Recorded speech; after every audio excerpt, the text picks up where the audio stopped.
Okay, so to get the x squared by itself, we added 13 and divided by -2. Then to get rid of your squaring, you square root both sides and don't forget your plus or minus. You separate out the negative from the 12, and then you break the 12 into its prime factors. And if you have a pair, put those together so that root 4 can become 2, the i's right here, and then the root 3 comes down. And make sure you have a plus or minus. Questions on 1?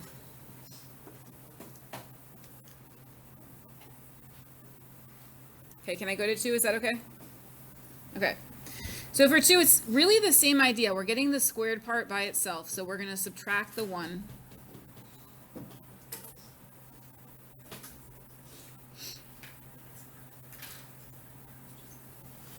And then divide by the 3. And so I have the square of x minus 1 equals -25. Oh, it's -8. I was reading my 1 look like, my 8 looked like a 1. Thank you for telling me. -8, am I good now? Okay. All right. So then you're going to solve with the square root. So I have x minus 8 equals plus or minus square root -25. Did anybody do square root of -25 yet? Did you do it all? Not yet. Anybody do it yet? All right, Sonia says 5i. If you believe her, raise your hand. Look at all those people believing in you, Sonia. It's a good thing. It's right. All right, so x minus 8 equals plus or minus 5i. Oops, that should be an equal sign. Good. And then we're going to add 8.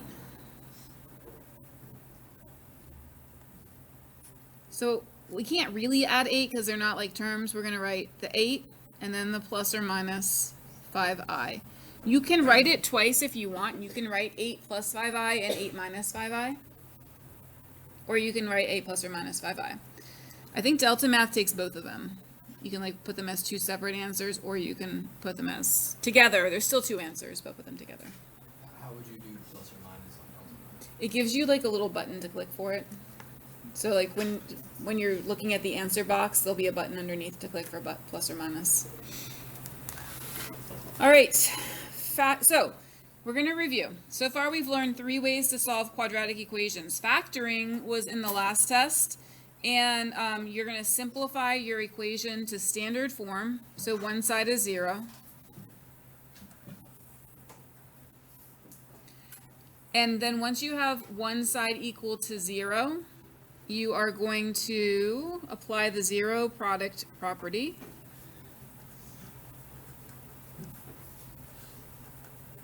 Which tells you that one of your factors equals 0. So you set your factors equal to 0.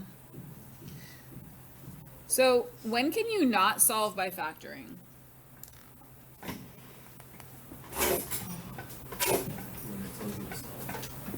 When it tells you to solve. Well, like we did solve some with factoring. When what?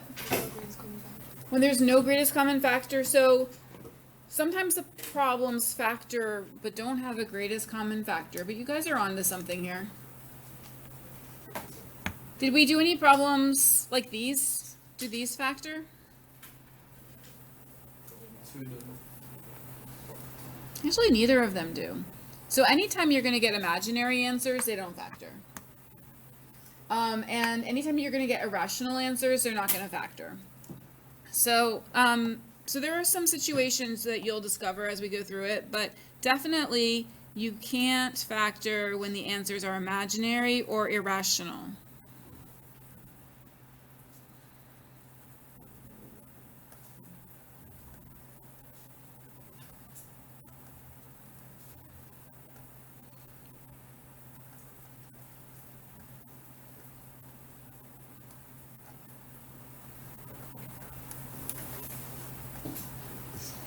Okay, so if the answers are imaginary or irrational, you'll have to solve a different way. So graphing works when you simplify to standard form so that one side equals 0.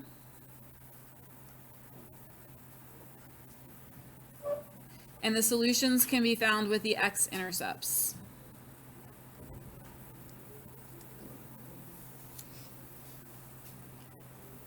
And we found that some of the irrational zeros we could find like approximations for on Desmos, but there are some times when you can't solve by graphing. Can you guys think of a parabola that you would not be able to find solutions to by graphing? It's where they cross the x-axis, right? So what kind of parabola would we not be able to solve by graphing? Do all parabolas cross the x-axis? Maybe and no. I've heard yes and maybe and no. I've heard all the answers. Okay. I appreciate everybody who is participating. Okay. So you cannot solve by graphing.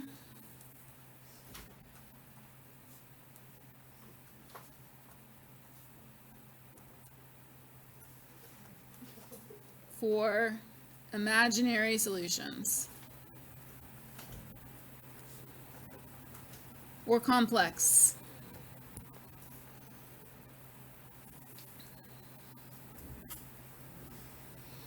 All right, and then square roots, isolate the squared term. That's what we just did. And solve with this plus or minus square root. And that only works if there's only a squared term and there's no other x's. So for example, if I like gave you x squared plus 3x plus 4 equals 0, and I asked you to solve that with a square root, you couldn't do it because you had more than the x squared. You had another x in that problem. So you can't solve by square root when there are more x's than just the squared term.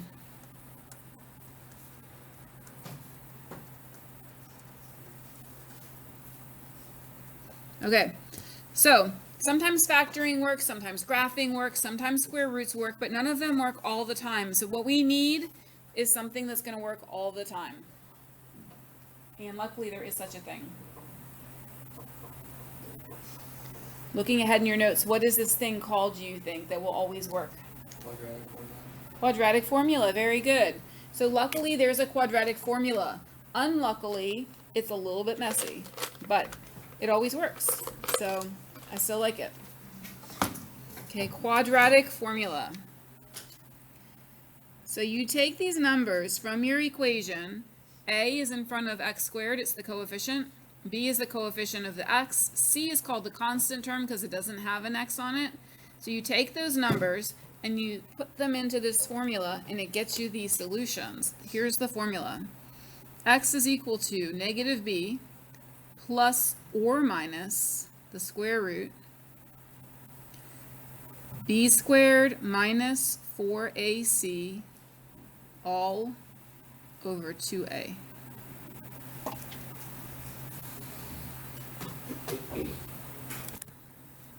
You might need to write the equation in standard form, which is this one, ax squared plus bx plus c equals 0. So if you don't have this side as 0, you might need to change things to put it in standard form before you use the formula.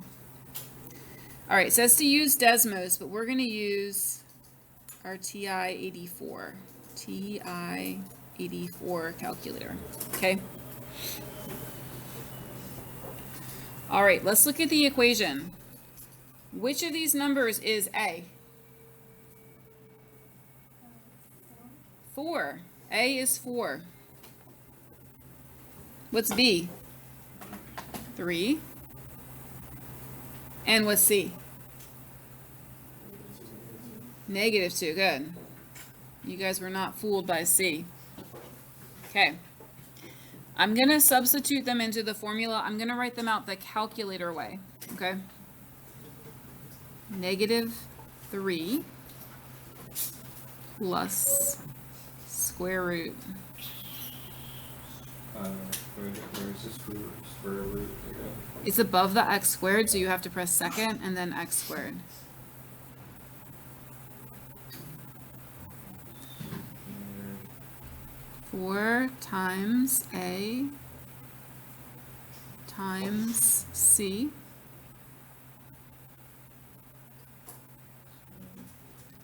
divided by 2a. So 2 times 4. I'm actually going to use one of those calculators because my calculator, my computer calculator is a little bit older and it like requires extra parentheses that yours don't. So we would do this if we were going to get a rational answer, but we're not getting a rational answer, so we're going to step back a little bit. Step back a little bit. And we're just going to look at the part under the square root. The part under the square root is called the discriminant, and it is this part here, the b squared minus 4ac. We're just going to do that part, okay? So in your calculator, don't even do square root. Just do, let me go down this line, 3, sorry, I need the parentheses, parentheses 3 squared minus 4 times 4 times negative 2. All right, Jacob got 41, I got 41. Just, you don't put the square root in, guys, just put in 3 squared minus 4 times negative 2. Did you guys get 41? Okay. So it's negative 3 plus root 41. What's 2 times 4? 8. Over 8. Okay? That's one of our answers. Does root 41 simplify? What numbers can I multiply to get 41? 20.5. Right, but they're not integers, right? That was a good one, though. Right, so there are no other integer factors of 41. So this is not going to simplify at all. And that's actually good news because it means we're done with that answer. The other answer comes from when we change the plus to a minus. And if I change this to a minus, all that's going to change is this one right here. So that's one answer. And then the other answer is negative 3 minus root 41 over 8.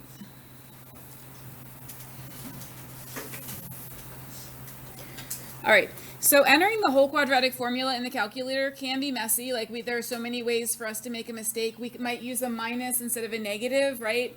Or we might put our parentheses in the wrong spot. But however, if we approach it this way, where we just do the part underneath the square root first, it can make it a lot easier.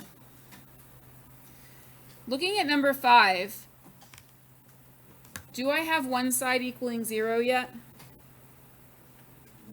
No. So how can I move that negative 7? All right, very good. Let's add 7 to both sides. X squared minus 2x plus 7 equals 0.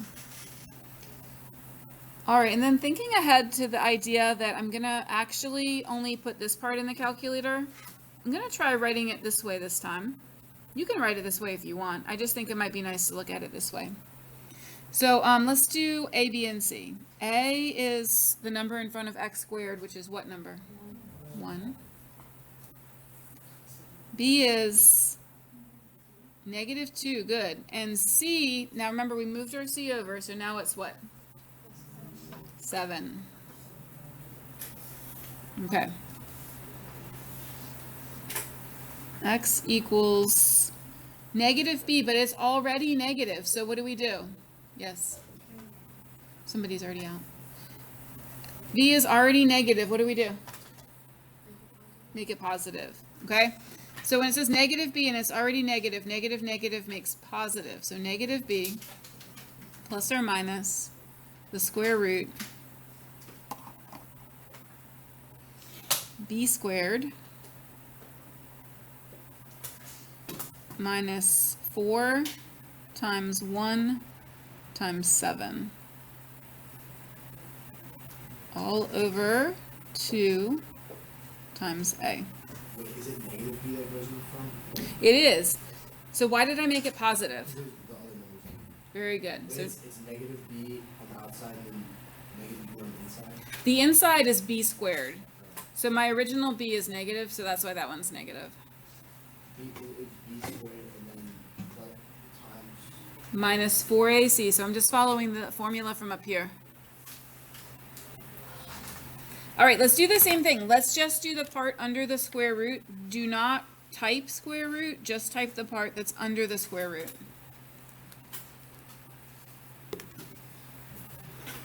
$24 means we're not done. We can do something with that, right? So x equals 2 plus or minus the square root of negative 24 over 2. I feel like I need like a little scrap paper here to make the next step. So I need to do the square root of negative 24. First of all, it's going to be what kind of number? Positive negative. Imaginary. Who was that? Thanks, Elle. Okay, imaginary. All right, so it's imaginary. We're going to take that negative 1 out. Like that. Okay. And then we can break the 24 into any of its factors. What should we pick? What? 4 and 6? 4 and 6. 4 and 6. 2 and 2. 2 and 3. I found a pair. So I'm going to write this one as root 4 and root 6. And that root negative 1, I'm going to just make that an I right now. That's going to give me 2. So I have 2I root 6. I'm going to leave that there. We have a lot more to write, unfortunately. So make sure you're with me. I didn't quite leave enough space for this problem. Yeah, so 2 divided by 2 gives me 1. And 2I root 6 divided by 2 gives me I root 6. You divide this 2, but you leave the 6 under the square root alone. And these are your final answers. 1 plus I root 6 and 1 minus I root 6. All right, so A, negative 4, B is 12, C is negative 9. So then in the formula, it says negative B, so I'm going to write negative 12 plus or minus the square root 12 squared minus 4ac, so minus 4 times negative 4 times negative 9 over 2 times a. One tricky thing with these calculators is that the negative is a different key from the minus. So right here, this is a minus, but the numbers have negatives on them. So that one's a minus, and everything else is a negative. Okay? So I'm going to put in just the part under the square root without typing the square root. So just the part under the square root. And most of you got 0 for that, but if you didn't get 0 yet, we're going to try it one more time. 12 squared minus 4 times negative 4 times negative 9. Yeah, I got 0. Okay, so make sure that this one's a minus and those are both negatives, and you should get 0. Michael? Michael, you good? Yeah, bro. You're picking up. So we'll do negative 12 plus 0. What does that give us? Negative 12. And it's over negative 8. So I have negative 12 over negative 8. What about negative 12 minus 0? What does that give us? Still negative 12. So it's the same answer. So this is one of those cases where there's only one answer. And that happens when your parabola lands right on the x-axis and it only has one x-intercept. Okay? So this, when you divide it, you should get 1.5. And that's just one solution, just 1.5.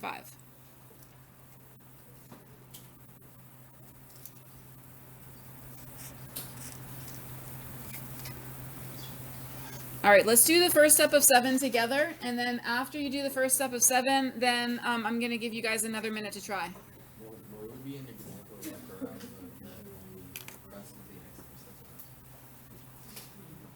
All right, Michael asked a great question. What does it look like when you only have one x-intercept? The parabola has a vertex on the x-axis, so it only touches in that one spot, and that will give you just one solution. Okay, so it doesn't happen very often. Think of all the parabolas in the world. Not many of them land right on the x-axis like that, but it can happen. All right, so the last one, number 4, we have to make one side 0 by doing what? Subtracting the 3. So subtract the 3. 2x squared plus 4x minus 3 equals 0. And now we can say a is 2, b is 4, and c is negative 3. Okay?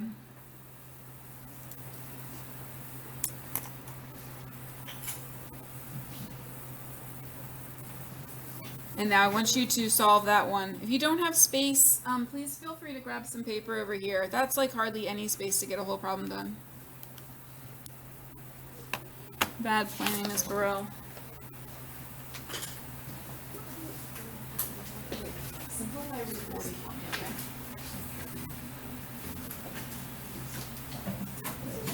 I don't remember what the answer is. You did simplify root 40. You did.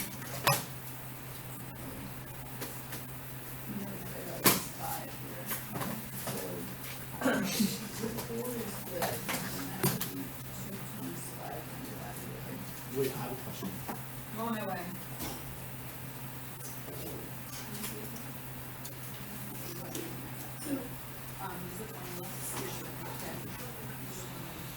I definitely Is it always It's always gonna be, so we're not No, like you're dividing. and then it's the Oh, I think. 4 always critical equation. But that's also what you're supposed to do. And then the It's like on the front of your. then what is so what is it? Just the minus 4 and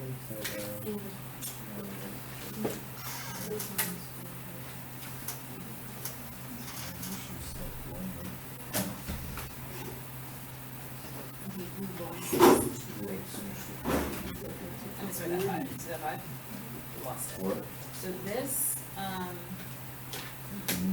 so this is gonna give you root 4, and then this one's just gonna be root 10. Yeah, so that will be 4 minus 2.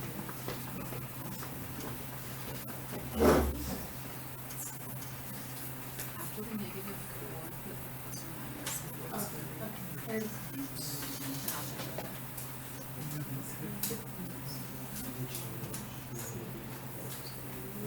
2a, so that would be 2 times 2. Can I see like a quarter or something? Well, 2 times 2, not 2. There's no negative 4 down there. Because it's 2a on the bottom. So can I like see a quarter or like 63 cents? Because they say be the change. Wait, 2, the bottom is 2a.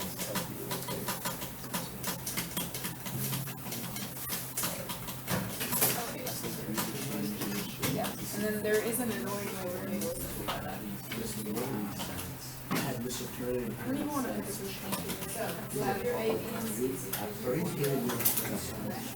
I think I had him, I had Right.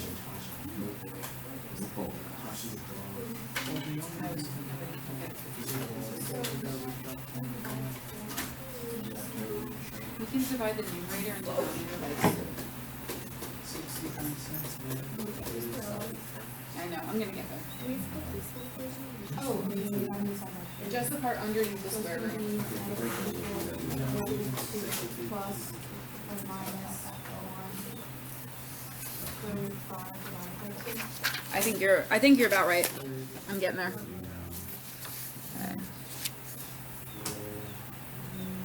All right, guys, really good work. Let's check.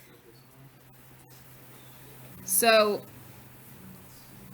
x equals negative b, so negative 4, plus or minus the square root, b squared, 4 squared, minus 4 Oh, thank you.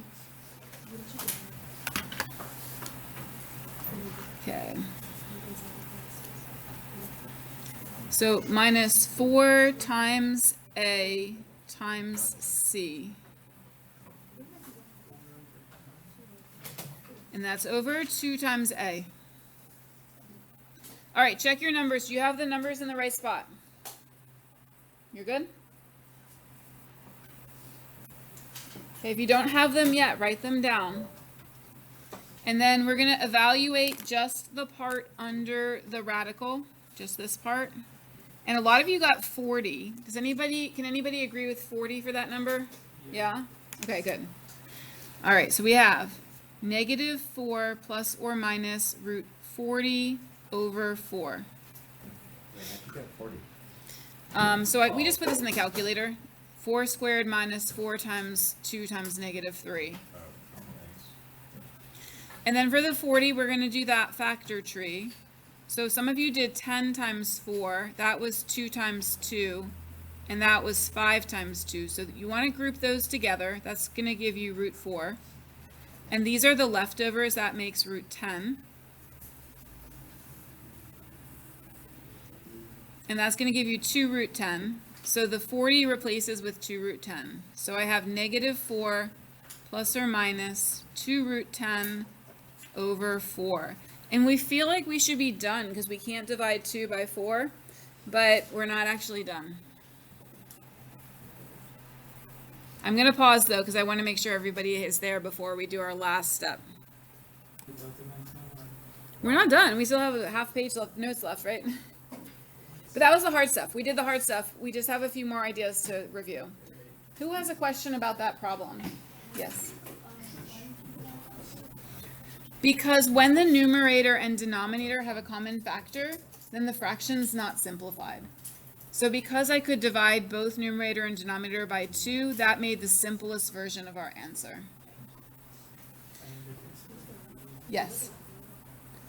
Why don't you give me a few more minutes and you can be next. Okay. Can I move on? Are you guys good if I move on? Okay. All right. So that part of the quadratic formula that we've been putting in the calculator has a name and it's called the discriminant. So the discriminant is the part under the square root, that part right there. Okay? And the discriminant can help us predict our answers.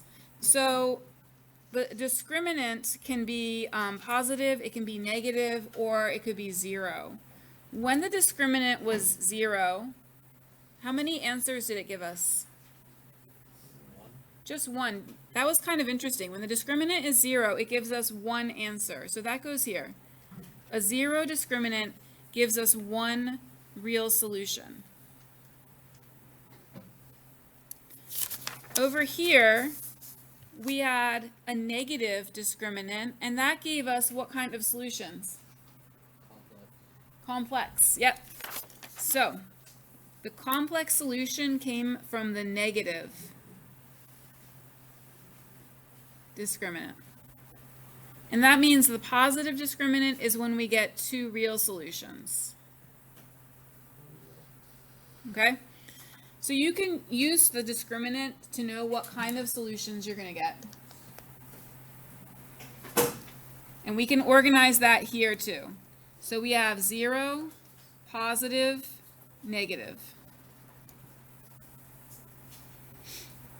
When you have a 0 discriminant, adding plus 0 and minus 0 just gives you the same answer. So you only have one x-intercept, and it's going to be one real solution. And just like Michael asked, he said, how's that going to look? It's going to be when the vertex is right on the x-axis. Sorry, so when the vertex is right on the x-axis, then you have one real solution. If you have a positive discriminant, then the parabola will cross through the x-axis and give you your 2 real solutions. And when you have a negative discriminant, the square root of a negative is going to be imaginary, so it's going to give you those complex solutions. So you'll have two solutions, but they'll be complex, which is like imaginary. I'm putting both words here.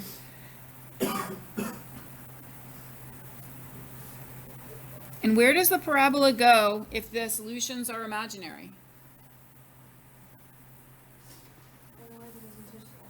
Anywhere that doesn't touch the x-axis. So it could be like up here, so that it never touches the x-axis. What's that? I didn't understand.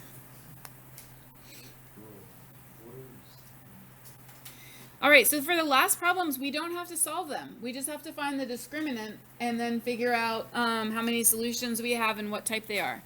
So remember, the discriminant is just b squared minus 4ac. We'll do one together, okay? I have a question. Yeah. Will these formulas be on quiz? Yeah, you don't have to memorize them. Although, if you Google songs about the quadratic formula, they exist and they help you remember them. But you don't need to. I'm not saying that it's going to be your new jam. I'm just saying that it helps you remember it. Is that Travis Scott? What's that? Is it by Travis Scott? I don't think so. It's not. Yeah.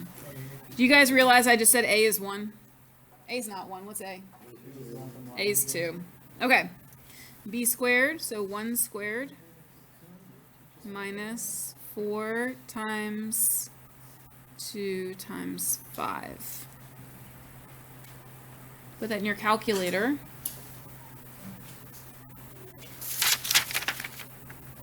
So if we get negative 39, what kind of solutions would we get from this whole problem?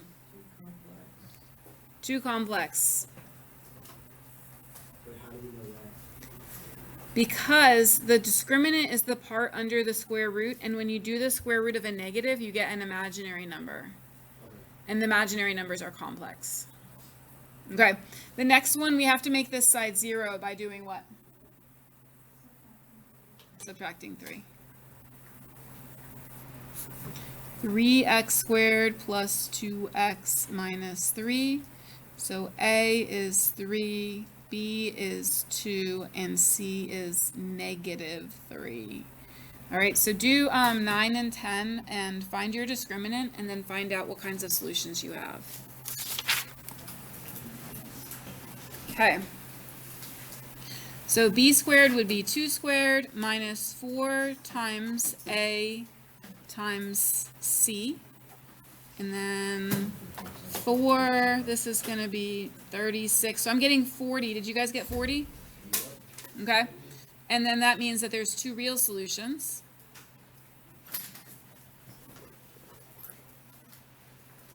And then the last one, let's see, A is 9, B is negative 6, and C is 1. Remember the parentheses on your negative 6, otherwise you're going to get this one wrong. Negative 6 squared minus 4 times 9 times 1. And that should give you 0. So if you're not getting 0, you may have forgotten your parentheses on the negative 6. So when your discriminant is 0, you have just 1 real solution.